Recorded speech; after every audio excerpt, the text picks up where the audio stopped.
Hi everybody, Golden Era Bookworm here. Today we're going to look at why Serge Nubret never won an Olympia and to this day still remains as an uncrowned Mr. Olympia. And in particular, we're going to look at what happened behind the scenes during the 1975 Mr. Olympia, which prevented Serge from winning that particular Mr. Olympia competition. Many of us still wonder in awe at the incredible physique and conditioning that Serge would bring on stage. The footage and photography that still exists not only motivates and inspires, because as we all know, Serge had one of the most aesthetic physiques of all time, but it also begs the question as to why Serge never was able to capture an Olympia title during his peak. Now, what makes it even more perplexing is that Serge actually was elected as the head figure of the IFBB in France and Europe. So you'd think, he'd have a bit of a favor with the leaders. That was back in 1970 and was supposed to be the next in line as president of the IFBB, as he held the position of senior vice president of the IFBB next to Ben Weider during 1971 up to 1975. That is, Serge was next in line to be president of the IFBB, and this to this day is a relatively unknown or forgotten fact. However, getting back on topic, Serge had placed third in both the 1972 and 1973 Mr. Olympia, and therefore was definitely considered as having one of the best physiques in the world during the early to mid-70s, as he had already narrowly missed on winning both in 1972 and 1973. And having narrowly missed on both competitions, it is said that Serge prepared for the 1975 Mr. Olympia like a man obsessed, using his high volume approach, training several times a day, eating 4 kilograms of horse meat daily, and using these substances that I previously described and detailed. He transformed himself into an absolute beast. Many people are unaware of the actual true conditioning that Serge was about to bring to the Mr. Olympia stage in 1975.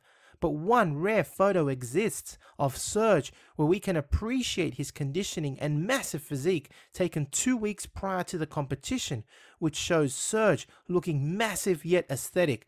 Just look at him. He is smiling because he knows how good he looked. He's confident, right? In this photo, we can appreciate how massive and ripped to shreds he was. He was about to take Arnold on and was ready to beat him and to take the title. Most bodybuilders that saw Serge prior to the competition couldn't believe his transformation and said that he was unbeatable. Again, this picture says it all. Just have a good look at it. It is hard to argue with what was said about Serge's conditioning 2 weeks prior to the 1975 Mr. Olympia. Serge was coming for Arnold, and Arnold would not have been able to beat this version of Serge Nubret. However, fate was to step in, as Serge was suspended from the IFBB about 10 days, actually about 12 days prior to the 1975 Mr. Olympia. Now, there are many rumors circulating about exactly what led to Serge's initial suspension from the IFBB. It is said, for example, that Serge was first of all gunning for Ben Weider's position and was going to run for president of the IFBB, which was a direct threat to Ben Weider, which unsettled the Weiders, of course. Further, Serge was asked to appear in the film for Pumping Iron for the small fee of $1,000, and he of course refused to cooperate, further angering the Weiders. There were also rumors that he had appeared in a pornographic film, which is the most common reason you will hear online or read online as to why Serge was suspended from the IFBB. However, one final reason exists, and according to Randy Roach's book, Muscle, Smoke and Mirrors, it is said that when the Weiders and officials saw the conditioning that Serge had brought in 1975, Ben Weider personally approached Serge Nubret and asked him to sit out the competition, as the movie Pumping Iron was being filmed, was set up for Arnold to win, and therefore would pretty much wreck the outcome of the movie. Ben Weider apparently even promised Serge the Olympia crown in 1976 if he cooperated. Talk about politics and fixing competition results. Refusing, though, to bow out, the Weiders suspended Serge Nubret for his alleged adult movie participation, and he was not allowed to compete. So when we see Pumping Iron and the narrator states that he was a last-minute entry, that is not all the exact truth. Serge was eventually, of course, allowed to compete, but hours before the competition. But what is not disclosed in the film Pumping Iron is that he was disqualified due to the fact that he was a very real threat to Arnold Schwarzenegger. Distraught, Serge Nubret ceased all training, and the effects were obvious from the footage that exists from Pumping Iron. Just compare his physique 2 weeks prior to competition and the physique he presented on stage 2 weeks later. After being suspended, Serge quit training and lost 6 kilos of muscle, and it is so obvious when you compare the photos. Just look at these before and after photos and honestly assess them. Serge's conditioning is gone. His mass is severely down. 6 kilos, I repeat, 6 kilos of muscle evaporated according to Serge Nubret. His chest, have a look at it. His chest looks flat. Shoulders and arms are not as full anymore. And again, just look at his conditioning. There's no more veins, there's nothing. Even the look on his face before was one of confidence. You know, he was ready. Whilst on stage, he looks distraught, even depressed, you could say. He doesn't have that confidence that he had 2 weeks before when you see that photo. And of course, rightly so. 1 year of hard training had been thrown out the window, down the toilet.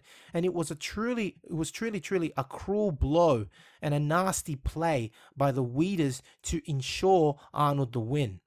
Although devastated, Serge did seek out his revenge. He apparently spread the word that he was pulling out of the Olympia competition in 1975 because he had discovered a plot against all black contestants.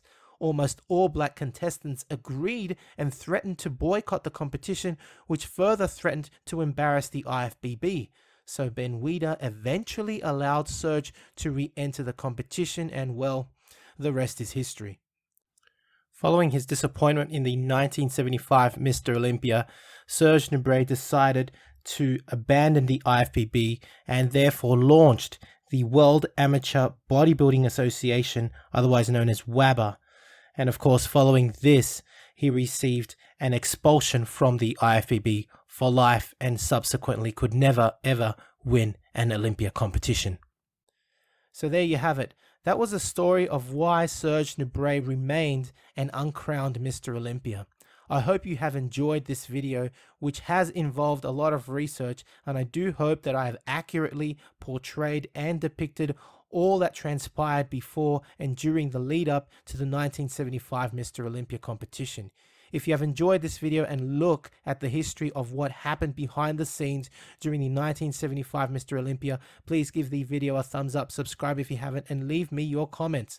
I will continue to focus on more videos on the golden era over the next coming weeks, so stay tuned. So I hope you've enjoyed the video once again. That's it from me. This is the Golden Era Bookworm saying bye for now.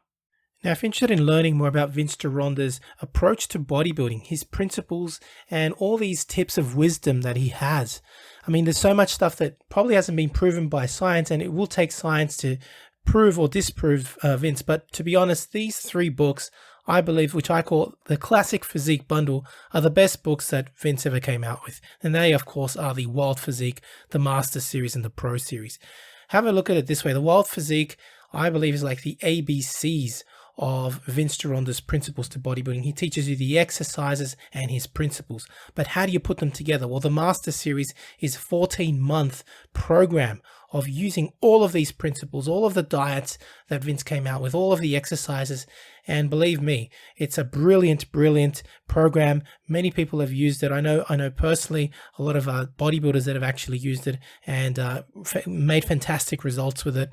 And of course, the Pro Series was a book that he came out with later on, specially targeted for getting into competition. It's just these 3 books, as I call it, the Classic Physique Bundle, Vince's best work, and available, of course, at www.goldenerabookworm.com. Now, the Pro Series of Bodybuilding, which was targeted for professional bodybuilders, contains 6 programs, each of which go for 2 months each. So it's a whole year, again, in preparation for competition. To support your favorite YouTube channel, please visit teespring.com/stores/goldenerabookworm for merchandise, including t-shirts, hoodies, face masks, phone cases, and much, much more. Once again, at teespring.com/stores/goldenerabookworm. Become a patron at www.patreon.com/Golden Era Bookworm for hard to find books, scans of rare photos, and articles on the golden era of bodybuilding. To take full advantage of my collaboration with Old School Labs, please visit their website and choose from their marvelous range of supplements using my code BOOKWORM12. And for an entertaining look at the history of bodybuilding's supplement industry, I would highly recommend watching Subs the Movie, which I have collaborated in, available at Amazon Prime and Vimeo.